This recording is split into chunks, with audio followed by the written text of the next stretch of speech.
All right, guys. So sitting with me today is my buddy Travis. He's going to tell us a little bit about Ridge Recovery. So, could you tell us a little bit about you and about that for us? Well, how in depth do you want to get on this? You can go as far as you want to go. Well, the Ridge Recovery is formerly of Celebrate Recovery, and we separated about a year ago and started our own ministry for addictions, hurts, habits, hang-ups. It's for, I believe everyone has some scars they have earned in their life. And Ridge Recovery is a way to soften those scars and see what beauty God can bring from our disasters. We have a small group of combat veterans. We've got there are individuals who gambling, food addictions, pornography, sex addictions, rather promiscuity or self-harm, drugs, alcohol, violence, Right. Anger, combat PTSD. The devil has a lot of sins to throw on us, and we have a way to deal with all of them. It's Thursday nights, 18:30, 6:30 p.m. at the Ridge, and I believe that God will sometimes take us on a journey we've never wanted to make to bring us to some place we never knew we needed to be. And sometimes the first step is just walking through a door. How long have you been a part of it? Well, I've been with Ridge Recovery. I've been there since the inception. I first started going this little, almost 8 years ago. The 8 years, 11 March. That's awesome. And I was Celebrate Recovery then, and as a defining descriptor of a journey we never wanted to make, I struggled with alcohol and drugs and anger, combat PTSD, violence, and I really enjoyed hurting people. But it'd make them hurt, my own would lessen. And I was involved in a very, very rough lifestyle.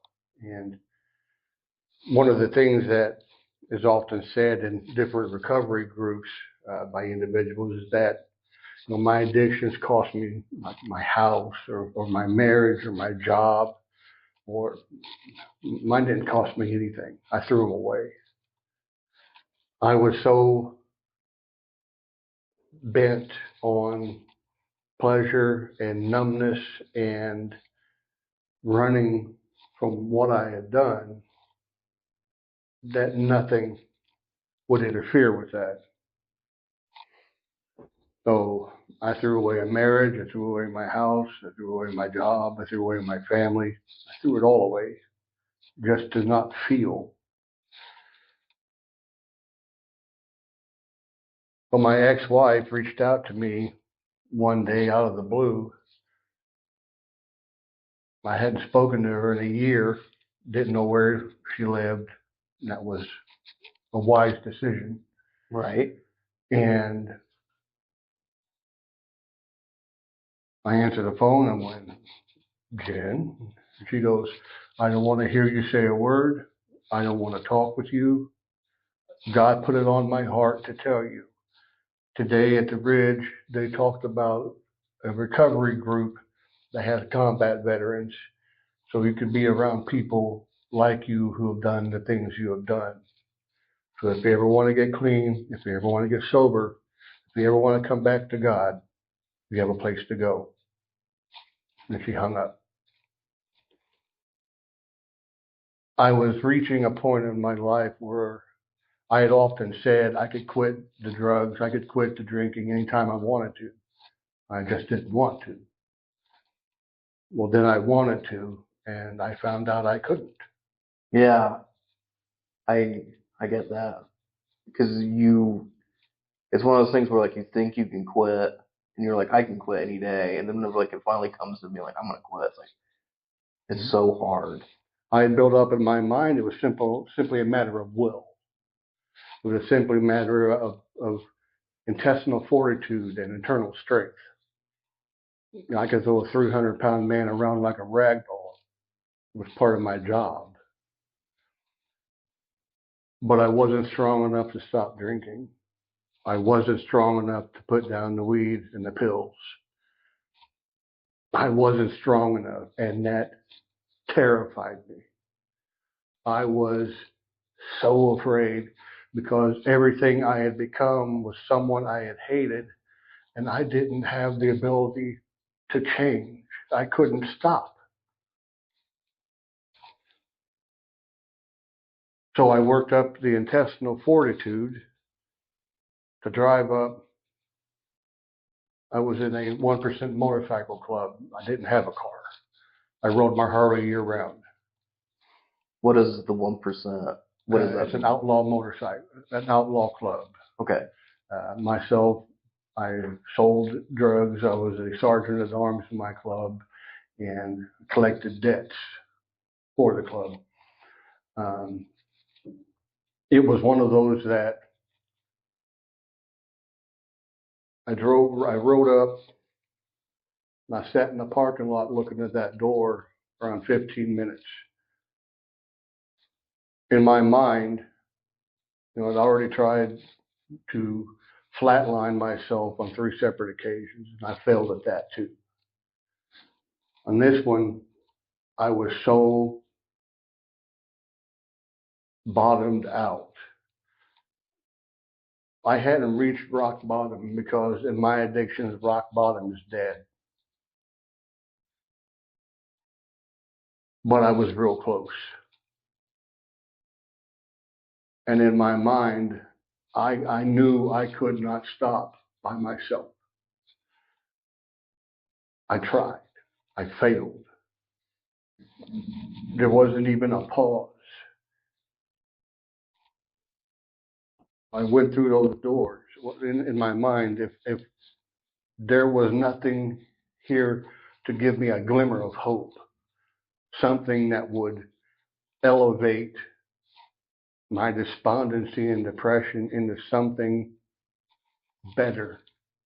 Doesn't have to be good, just not me. I was just going to eradicate myself in the parking lot. So I walked through the door, and it was like the old West TV shows we used to watch when I was young. I opened up the door, and there was 3 long tables in the conference room they'd put together, and there was around 12 to 15 people sitting there, laughing and talking, and they had music playing in the background. And when I walked in, now mind you, I had a very striking appearance. Right. I was still dressed. I was still in the motorcycle club, so I had my cut on. I had my leathers on. I had a beard down to the middle of my belly. I had hair down to the small of my back. Right. Um, I am very tattooed, and I'm a large man. And there was an intimidation factor that I exuded that when I entered a room, people were aware. Right. Um, I was not as evil I had once been, but I was still not good. They actually paused the music. People turned and looked at me and did a double take. And I'm like, oh. And then a man younger than myself stood up, and one older than myself stood up, and they came around different ends of the table. Tactical, understood. Yeah. Get one flanking, find out what's going on, threat assessment. And the young man walks up to me, he looks up at me and goes, "Hi, this is Celebrate Recovery at the Ridge." My name's Mike. Are you supposed to be here or are you lost? I did not mean or intend to say what came from my mouth. It was totally against who I was and the persona I exemplified. I did not show weakness. Couldn't. It would endanger your life. Right. What came from my mouth that I, myself, Travis, did not say, but was, I think I'm supposed to be here because I am so lost. And then something happened that had not occurred to me in almost 20 years. They smiled at me with warmth and acceptance and a smile that reached their eyes. I was used to people smiling nervously. I was very, very used to people smiling in a facetious or fictitious manner where the Right. smile never reached the eyes. But they smiled at me. And it didn't break, but something softened. And that was my first step through the door into the journey of recovery. I tell people when I'm talking about Reid recovery, God forgave me. He will have no problem at all forgiving you. Right. That's awesome that that happened like that. How long? So, were you sober at that point whenever you walked in the doors like that? No, no. It was only after that I was able to stop because it wasn't me doing it. Right. I learned that that night there was something better than the booze and the drugs and the hiding from myself and the pain that I had internalized and everything that I had done that I hated myself for doing. I didn't have to be strong enough because God was. God is. My weakness is His strength. Right. I get that. What was it? I get it being scary trying to go through all that. Like just trying to go through the doors the first time like that. Mm-hmm. Because that must have been terrifying. I had a hard time going back to church. I recently started going back in August. I was saying, And so it was like, I had a hard time, so I can't imagine you had an easy time either. That is funny though that everyone like it was like a Wild West. Everyone just like paused and was no, it could have not been more beautifully aligned because no one said anything. All conversation stopped. One of the female leaders even paused the music. It was just, phew. I was used to that. right, Part of me expected that. That was who and what I was. I walked into a room, people should fear me. People did fear me. And it was comforting because if they were afraid of me, they would never approach me. that wouldn't hurt you either. No, people lash out with fear. I liked hurt. Right. I meant like they wouldn't hurt you in the sense of like there's not a good way to you're isolating yourself. Mm-hmm. So it's kind of like that. Yeah.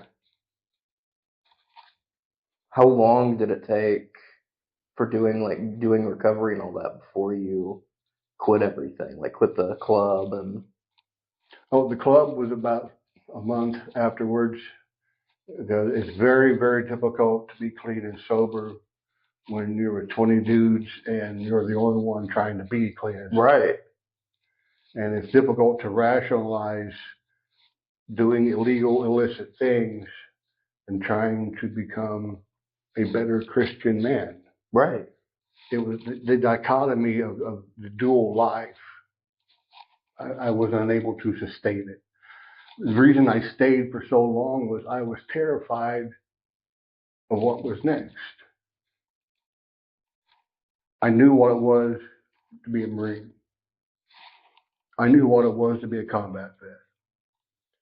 I knew what it was to be a biker. I knew what it was to be an outlaw biker. I had no idea what it was going to be like trying to be a clean and sober Christian man. I didn't know who I was going to be. I knew it wasn't who I was, but I had no idea who I would become. And that, I believe, that was just, the fallen trying to keep me in their space. But it really scared me, because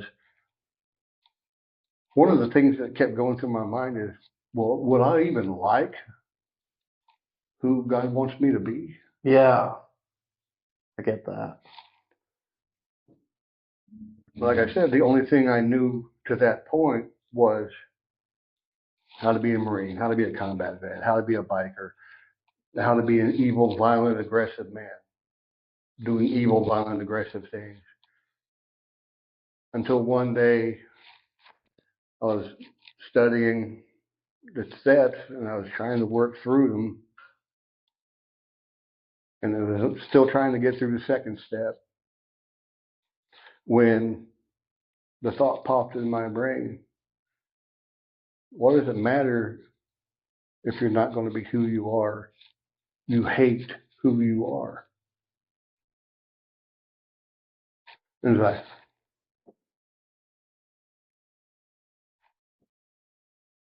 can't argue with that. No. So it doesn't really matter who I become as long as I'm not who I was. I believe that God chose every one of us to be here. We are selected by God to be conceived. The mathematical possibility of simply the inception occurring, 10 million to 1,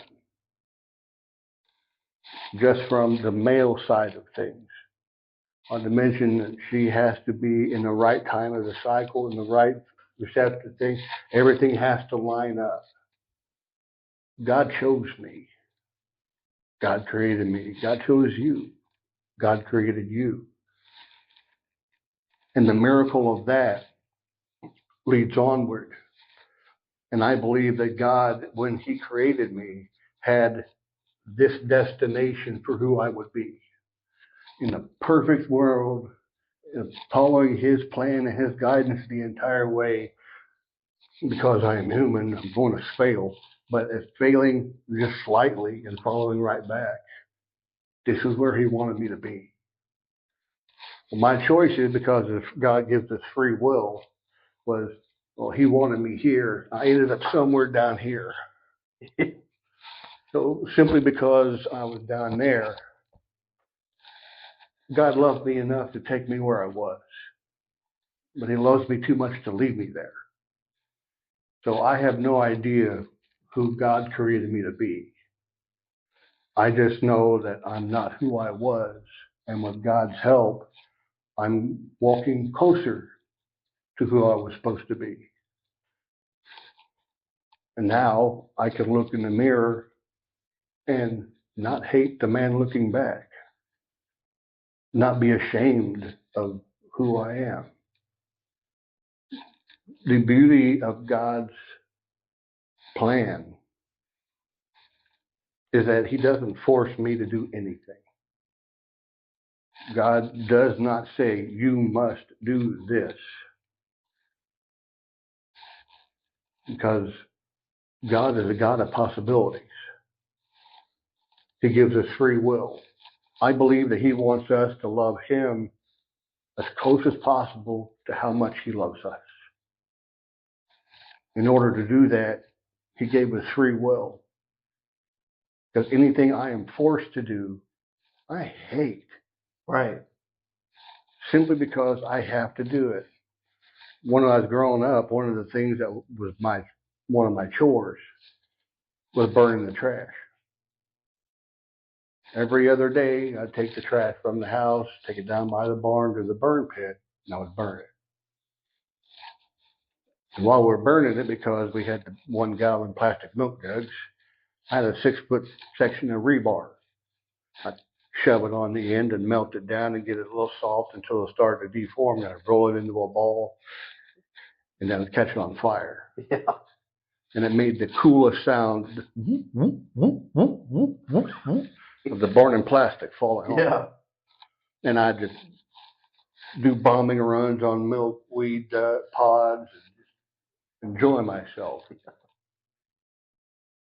But I hated doing it. It didn't matter that I enjoyed myself once I was doing it.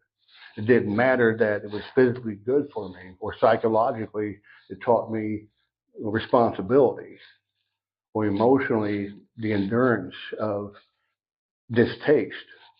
I hated doing it. So I'd go out of my way to try to avoid it. It didn't matter that everything about it was good. Because I had to do it, I hated it. So God doesn't make us love him. I must choose to love him. I must choose to follow him. That way, when I do, God understands it's real. Because I chose to do it. So the God of possibilities is what's next? I don't know. Like Samuel Jackson was the one that best described it. When he was talking, it was a movie where he's portraying God. I forget the name of the movie, but the guy was being a modern Noah, building the ark. Oh, you're talking. It wasn't Samuel Jackson. It was Now Morgan Freeman. Yeah. Morgan Freeman. Yes. Morgan I know Freeman. what you're talking about. It's It was. Are you talking about whenever he's building the ark and the wife is there? Yeah. And it's like if you pray to be close as a family, he's gonna give you opportunities to be close to be a family. He's not just gonna do it. He's gonna give you opportunities to do it. I believe that there is very, very few things God will do for me. But there's nothing God will not do with me.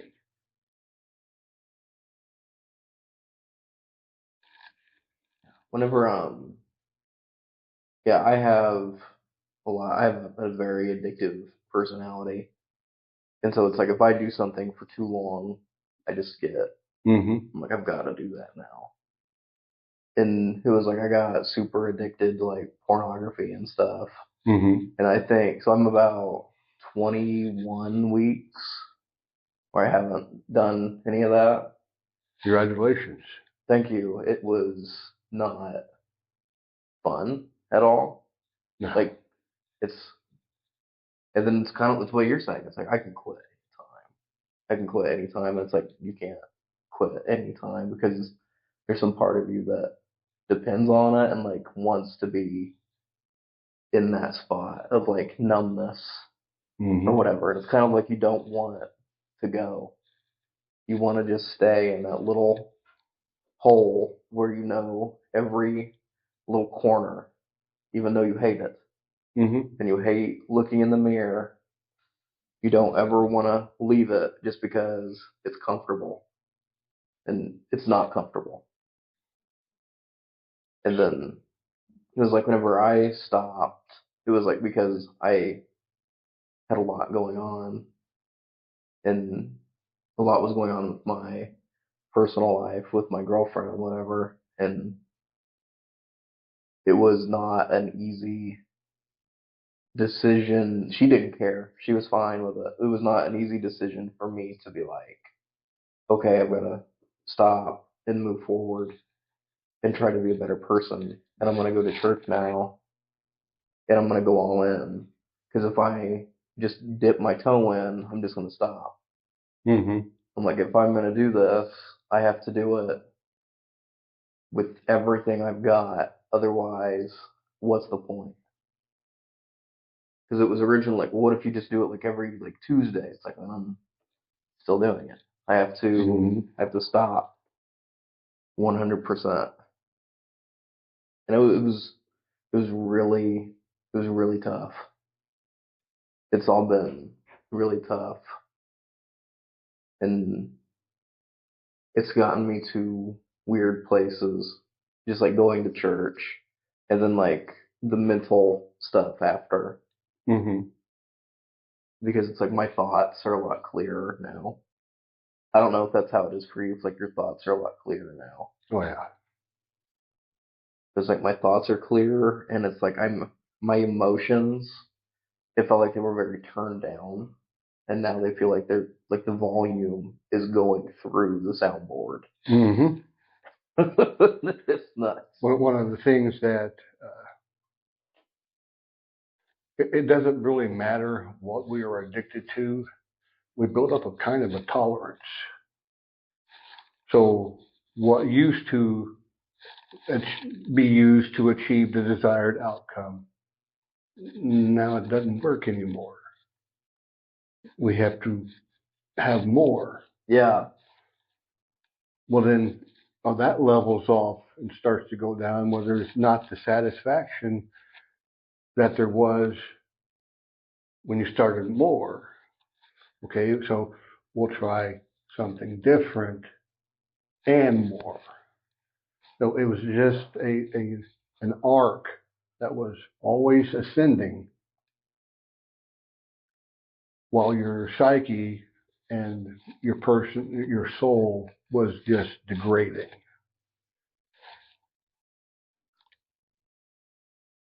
My sponsor told me one time that it was very, very easy when I was anxious to pop some pills and get numb. It was very, very easy when I was angry to do a little smoke, pound back a few. It was very, very easy when I was bored to combine them. yeah, It was very, very easy when I was lonely and afraid to just numb myself. I didn't have to feel anything. That was easy. It was hard to take accountability. It was hard to trust God and give up the things that had kept me safe. It was hard to put my faith in God and let Him lead, to give control of my life to Him. It was hard with God to transform myself into someone who is entirely different. The easy made my life so hard. yeah. The hard made my life not easy, but simple.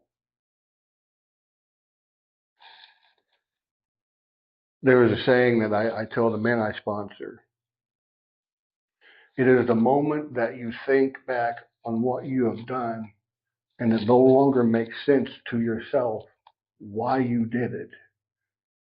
That is the first shining of what God has done so far. When you no longer understand what you yourself did, that is proof that God is bringing you from where you were to where He wants you to be.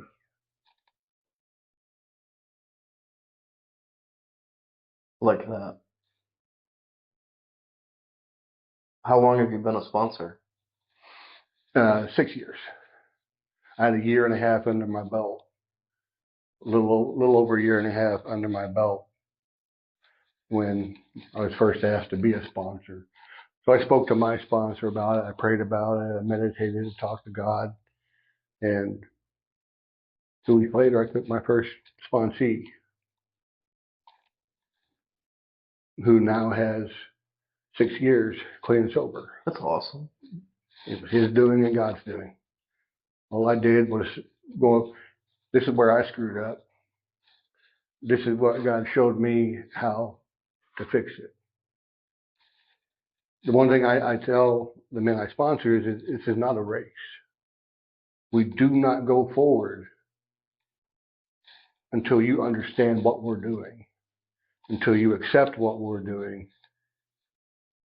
and you choose to say, all right, we got it.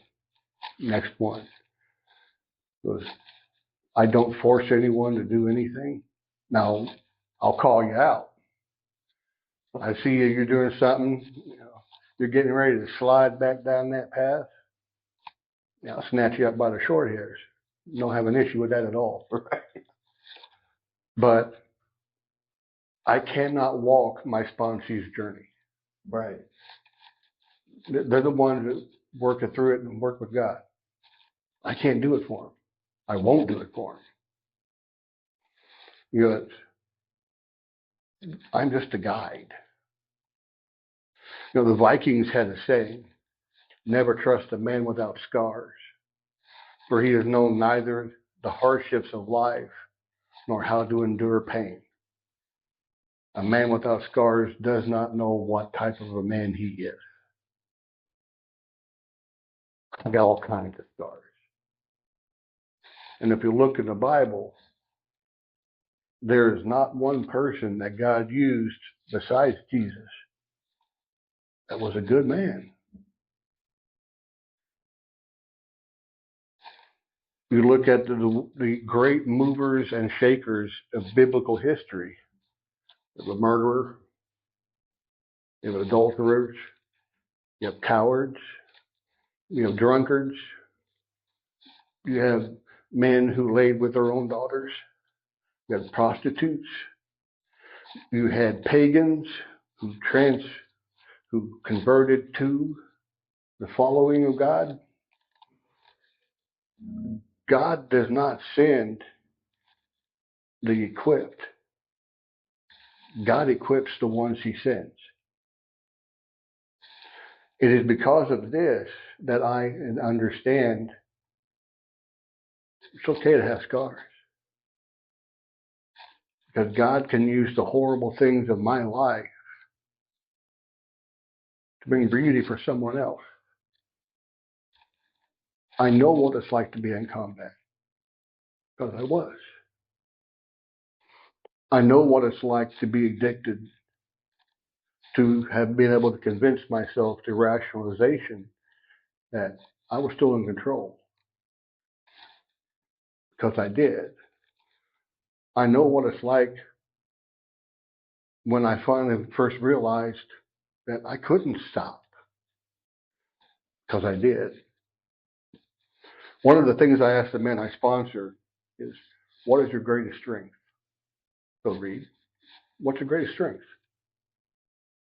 I think I'm good at talking to people. Does that count? Mm-hmm. I think I'm good at understanding people. So communication, empathy. Something like that, yeah. Most of the men I sponsor, their first initial response is, well, I never quit. I don't quit. I never give up. I don't stop. With them, and I go, okay, but we're supposed to. We're supposed to quit. We're supposed to surrender. There's a communication. You can talk to God. You can talk to people beautifully. You're supposed to talk to God. Yeah, that was a giant thing for me was with all this that I told you about just now was like I never did feel like God was listening to me. Mm-hmm. And I always felt like I was the only one talking on the phone. And then he just kind of had if it was like an old payphone, he just had it like sitting on top. Mm-hmm. And he was just like eating a donut, just going like, this guy. And so then it was like, I remember one morning Like I was super anxious, and I was like, I was gonna kill myself. Last year was not good, and I remember one day I prayed, and I said, God, if you can hear me, and if you want me to do this thing, like give up everything and go to church and like be totally honest about everything, let it rain tomorrow. Let it Mm-hmm. rain tomorrow. And it was like I looked at the forecast, like it's supposed to be like dry. And so then I woke up and I went outside and like everything was soaked. And I was just like, oh no. I was like, oh no. Okay, I see you. And so then that day, everything changed. Because it was like, I had to be totally honest with like myself and like everyone around me. And it was not an easy day. It was a hard day, but it was also a day that it was like, I remember that day just because it was like, I am being listened to. I just did never think I was. So it was a lot that day. With me, it was always the one that God's not listening. He doesn't care.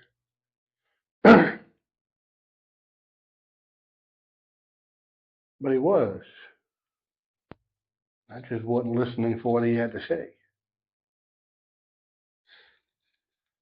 God answers every prayer. God answers every request. Yes, no, or not now.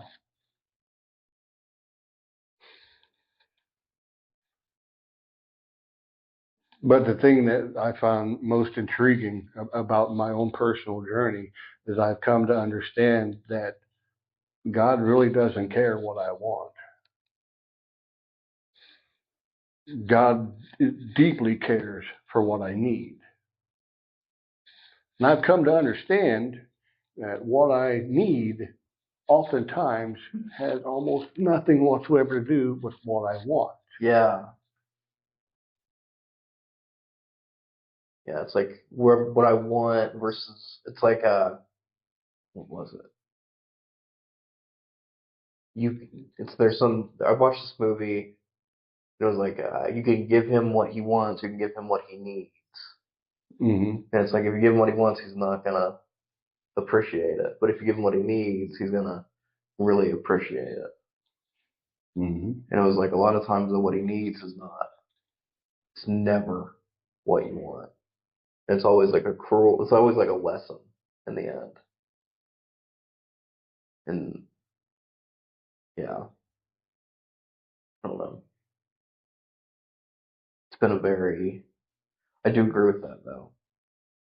Like, I don't ever I think that God has a very interesting path for everybody. And I think he does answer everything. He just doesn't answer it in that moment. Because there's Mm-hmm. been times where it's like, I don't know, like whenever I was in like middle school or whatever, it's stupid. Like you'd pray or whatever, you'd be like, God, please let this girl like me or whatever. Right? And then Mm-hmm. like he goes like, she does not. So she doesn't, and then like you're like, dang, why didn't she like me? Then like 4 years later, you find out like she went to prison because she like killed her boyfriend or whatever. It's like, Mm-hmm. who dodged a bullet on that one? Well, that's one of the things. Because, excuse me, and I just forgot what I was going to say. All right. God said it's not important. All right. But one of the things I tell the men I sponsor is that one of the things that I found most difficult, number one, was accepting that I'm not in control. I built so much of my life around the illusion of control. I can control what I do. I can control this. I can control everything around me. It's according to my design that things occur. No, that's what it was. Thank you. My papa used to tell me, sin is a choice. Sin has never, ever happened by accident. Never has. Never in the history of humanity has someone gotten up at 2 o'clock in the morning, uh, pit-patted through the house to go get a drink of water and tripped over an adultery. Yeah. They never went up to go to the bathroom out in the outhouse, and so face first into gossip. It doesn't happen. Sin is the choice. Now, the things that we choose to do and the things that we choose not to do are part of what directs us on our little wayward journeys. And the thing that really emphasized with myself that God doesn't care what I want, but what I need, and which inspired my saying that sometimes God will lead me on a journey I never wanted to take to bring me to some place I never knew I needed to be. I was 2 years into my sobriety and had just gotten my first sponsee, and my sponsor goes, "All right, it's time to volunteer, time to serve. Serve at the church. Don't tell them what you want to do.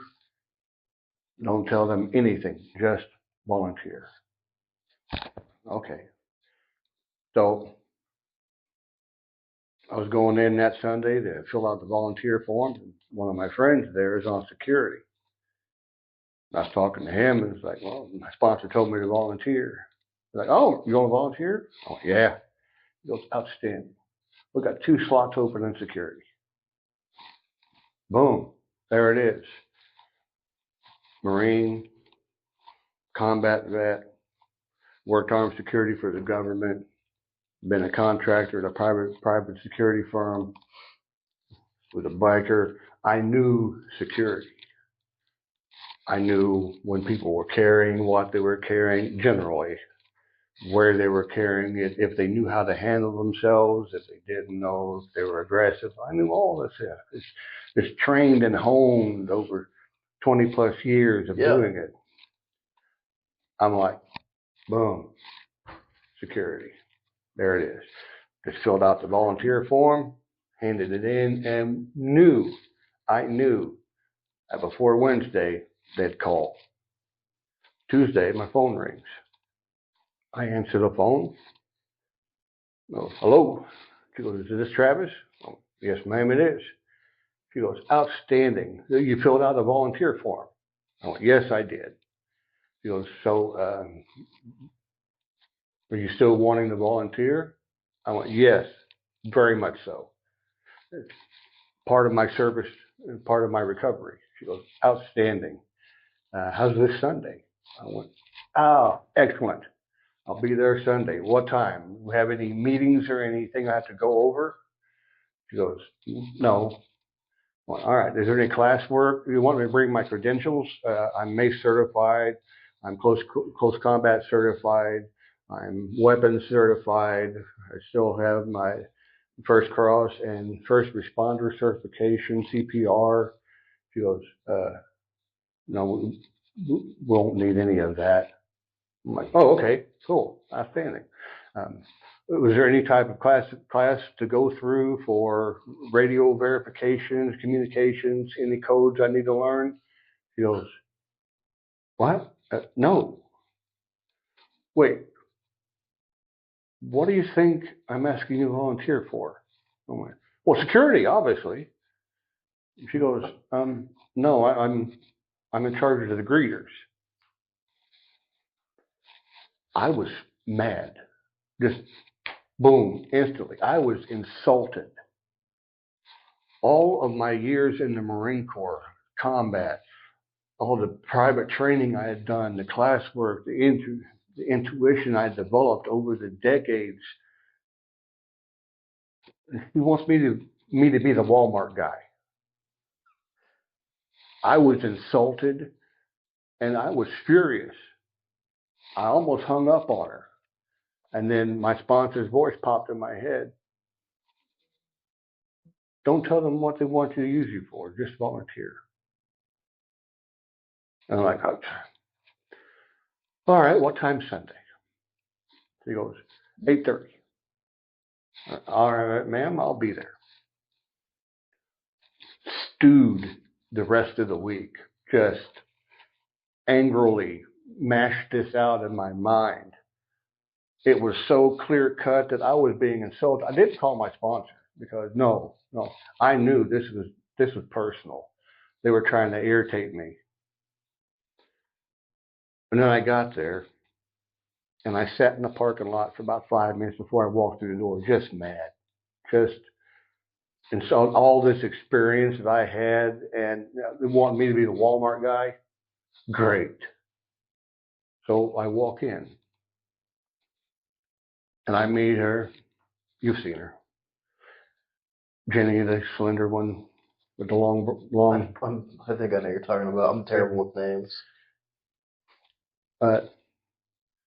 She smiled. We talk a little bit. And evidently I was not as hiding my discomfort as well as I thought I was. You gonna be okay?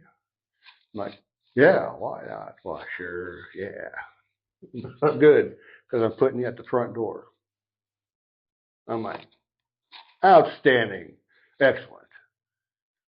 And I go and I stand at the front door, and I was still fuming, just mad.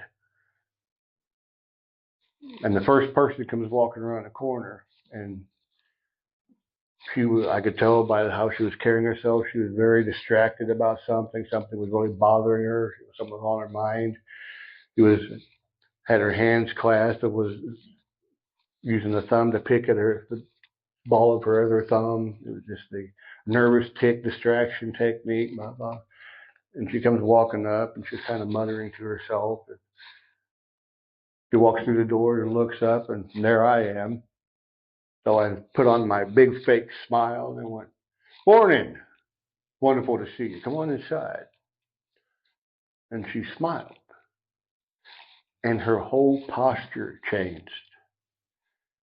She let go of her hands. She stood up a little straighter. She looked at me and she smiled and went, good morning. Thank you. And she walked inside. And I felt tingles all over my body. And I had goosebumps. I'm like, what just happened here? And then another guy, a different little dude this time, came around the corner. And he was walking up and he had this knotted brow, his posture, his shoulders were forward, his posture was stiff. He was upset about something. And he came stomping up and he looks up at me and I went, good morning. And the smile was real. Come on in. It's good to see you today. And his body relaxed, his posture changed, his face changed. He smiled back and went, morning, man. Thank you. And he went on, and something inside me broke. I never knew how important this would be to me, how essential it was, because something in my soul just cleaned itself that day. I had felt nothing like it before. It was just, the more people that came in, I could not contain myself. I chose not to. It was just, I was the geek at the gate, man. Hey, come on in. Good books, message inside. Come on in. Morning. Good morning. Morning. And I just felt so light and free. It was something I did not want to do because I considered it beneath me. It was something I never considered doing. But God knew that was exactly what I needed.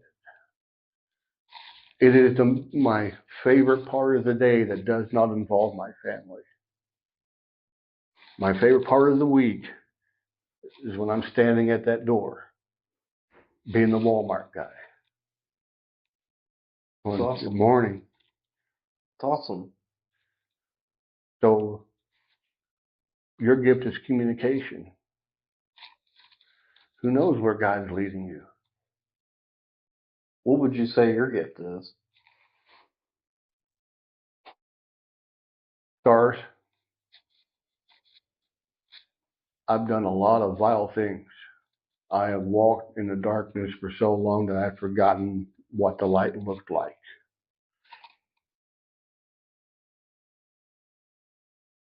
And God forgave me. If He forgives me, He can forgive anyone. Right. That's awesome. How has all of this changed the way you look at people?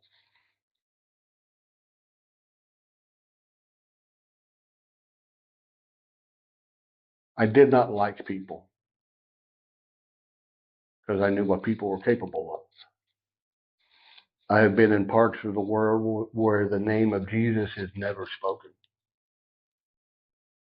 Ever. I have been in parts of the world that are evil. Spiritually, metaphysically evil. Parts of the world where the name of God, of Yahweh, is never said. Where He is never invited. Where the name of Jesus Christ is never mentioned unless it is being spat upon. I have seen evil firsthand. And from that, I became evil.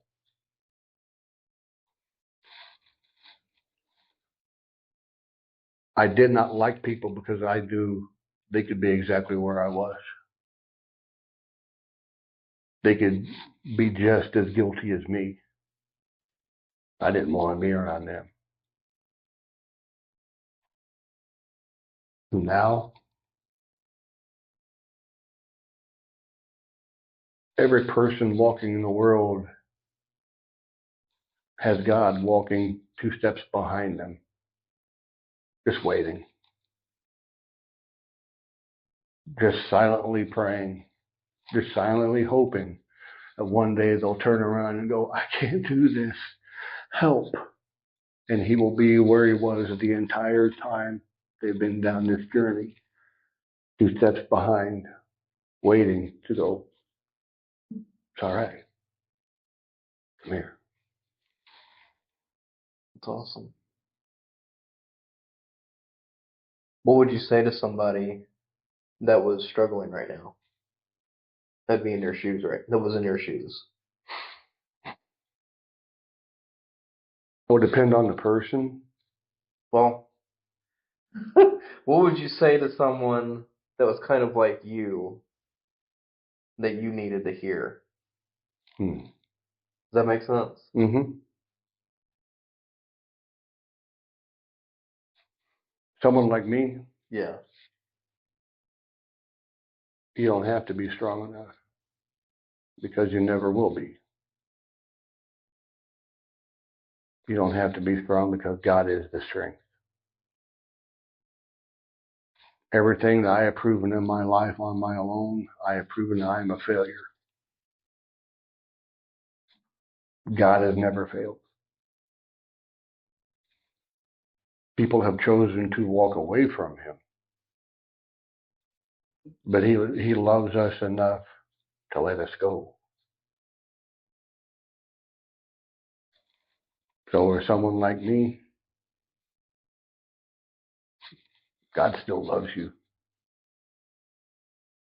even if you hate yourself. God still loves you no matter what you've done. God will forgive you if you ask Him and mean it.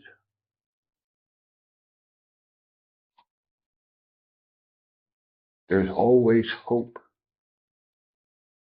There is a light at the end of the tunnel, and it's not always a train.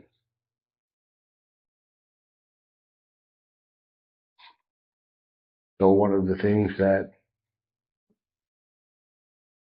inspires me is the things that I see in my own journey and watching those who will come after me.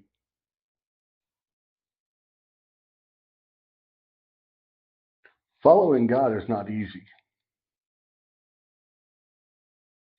Choosing to follow God and be a righteous person is hard at times. One of the things I have chosen to no longer do is curse.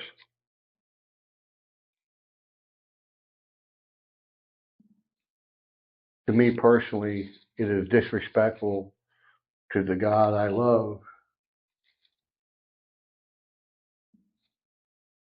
to have a foul mouth. Now, mind you, I was a Marine. I was a country boy, grew up on a farm, did country boy things, played football for North, went in the Marine Corps, went out of the Marine Corps, did some contract work, got out of that, went into factories and the trucking, became a biker. All of these things are known for their clean speech. Okay, perhaps not. Yeah. I cursed frequently and hard. I had a little banner that I had made in the Philippines in 1987 that had the most versatile word in the English language and all of its grammatically correct usages. The F word, Okay. the ultimate word, because it is a noun, a pronoun, a verb, an adverb, it's a conjunction, it's a participle, past participle, it's possessive, it's third person, and it listed a use for every grammatical terminology. And it was about 2 feet long and had 27 different grammatical usages for the F word. I made it my life's goal that I would use every one of these in almost every conversation. What a goal. Well, it showed the multifaceted usages for this word. Yeah.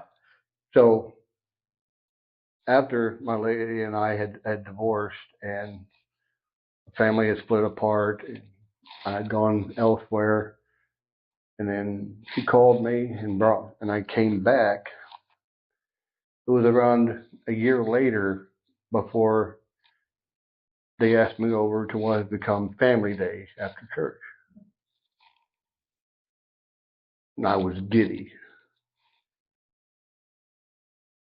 So we're sitting there after church, and I spent all afternoon and a good portion of the evening with my family that I had not seen outside of church in over 2 years.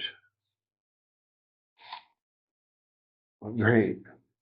And the sun was going down, so I decided it was time to leave. I gave everyone hugs, and they hugged me back, and I started to walk down the stairs because I lived over at Water's Edge.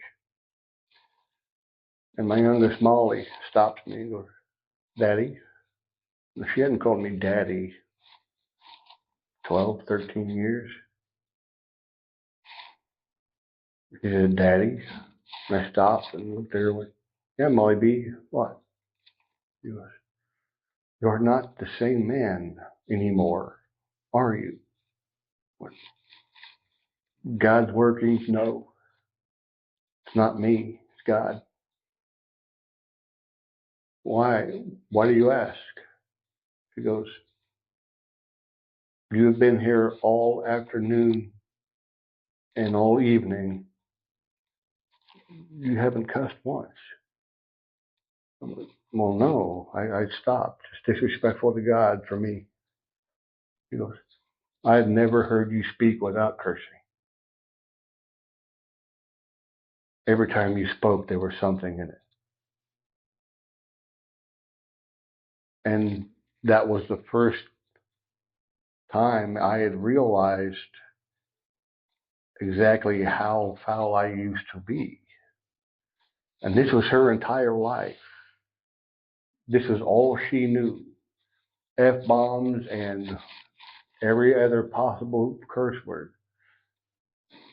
I never said GD because my Christian upbringing, that was just disrespectful to God. And that was my sacrificial altar.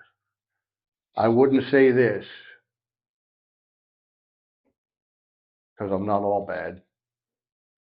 I won't do that. Everything else is fair game. But this was just my way of deluding myself that I was still a decent person because I didn't say that. That's interesting because I talked to someone else and they were an addict as well, and they said that they didn't have a problem, and they considered themselves not having a problem Hmm? because they didn't snort stuff. Hmm? And they said whenever they started to snort stuff, they said then I knew I had a problem. But whenever I was like one, they were like I was just shooting up and stuff, so I knew I didn't have a problem. But whenever I started using my nose, it was like oh there, I've had a problem. So it's interesting that everyone's got that line. I call them the pointer people. What do you mean?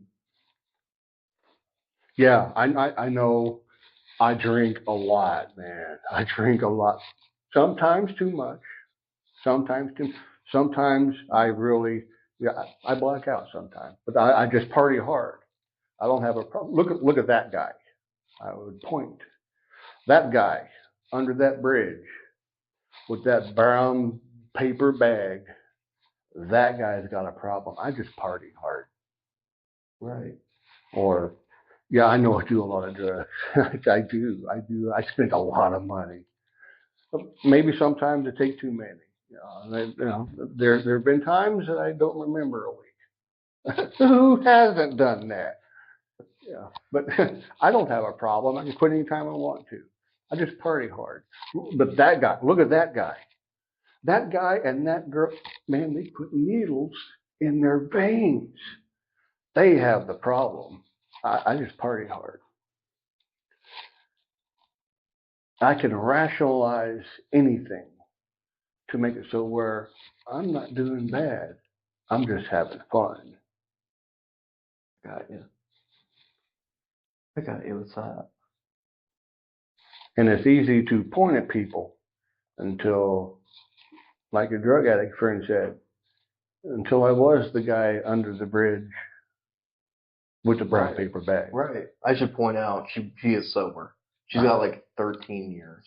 Outstanding. I think it's July. She's 13 years. Nice. So she's doing great. But she was telling me that, and then you said that, and I just thought it was very interesting that it seems like we've all got, like you said, a pointer being like, well, I'm not that guy. Mm-hmm. Until you look around and there's nobody Left, yeah. who's doing worse than me.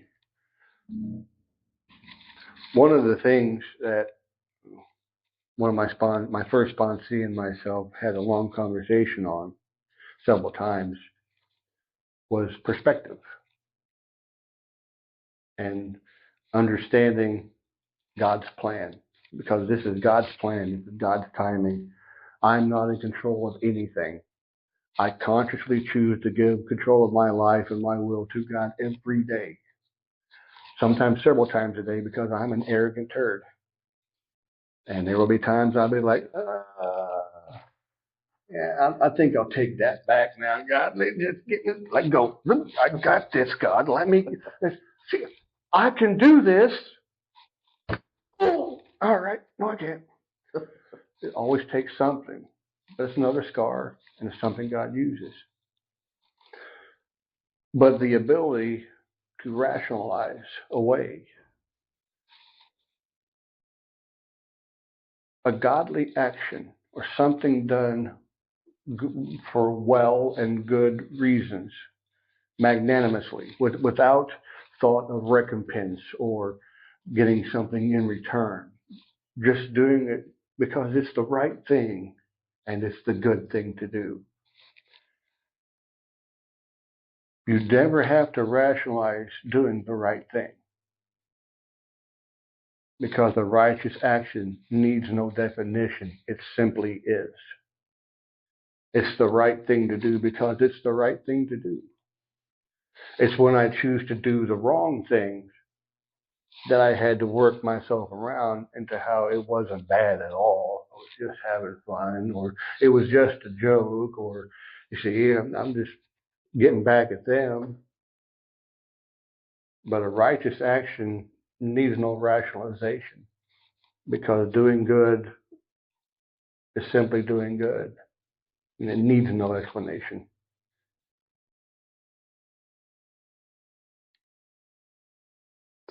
Really, that was deep. Thank you for that. I needed that. Yeah, it was you know who Terry Crews is? Hmm? Do you know who Terry Crews is? Yes. So he was Chest bouncer. yeah. I used to be able to do that. Now I'm 60. So he was talking about how he cheated on his wife and whatever. He was super addicted to pornography as well. He was talking about how he cheated on his wife and he was trying to um explain it to himself, like what you said, like make excuses. He's like, well, I pay all these bills. Well, I got her this expensive house. Well, I'm doing all this stuff. He's like, where else is she gonna get that? And she's had a headache for the past 2 weeks. Yeah.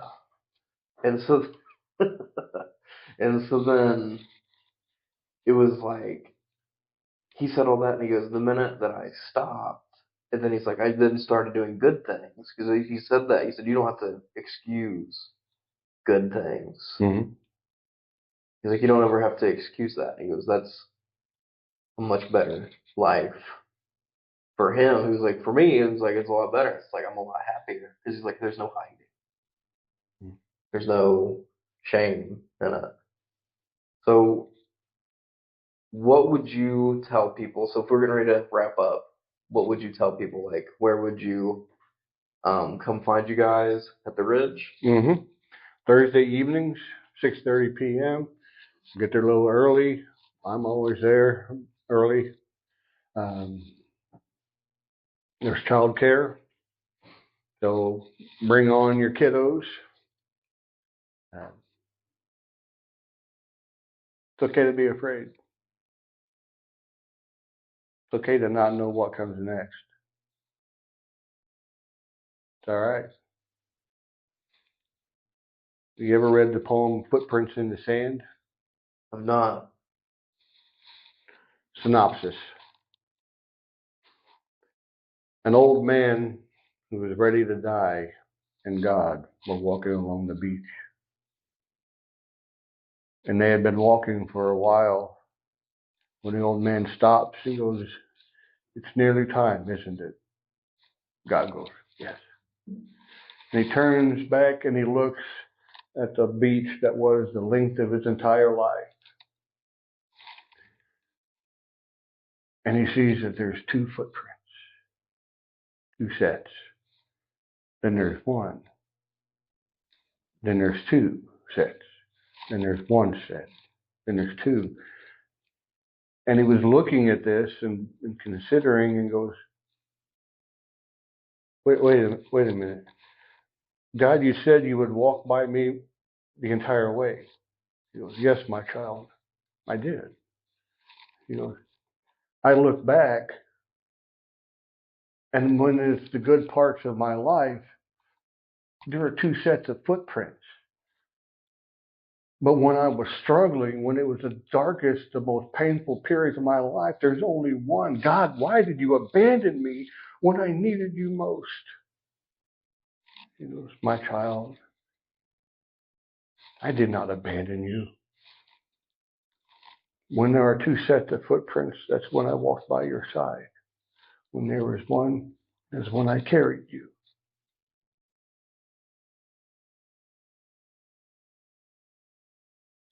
The thing to remember, it's okay to be afraid. It's okay to have doubts. It's okay to be concerned with what comes next, because we don't know. But God does. And whether there are two sets of tracks in the sand or one, I'm walking with God, and I don't know where we're going, but I can't wait to get there. It's awesome. Thank you so much for doing this, man. Thank you for asking me, man. No problem. Thank you.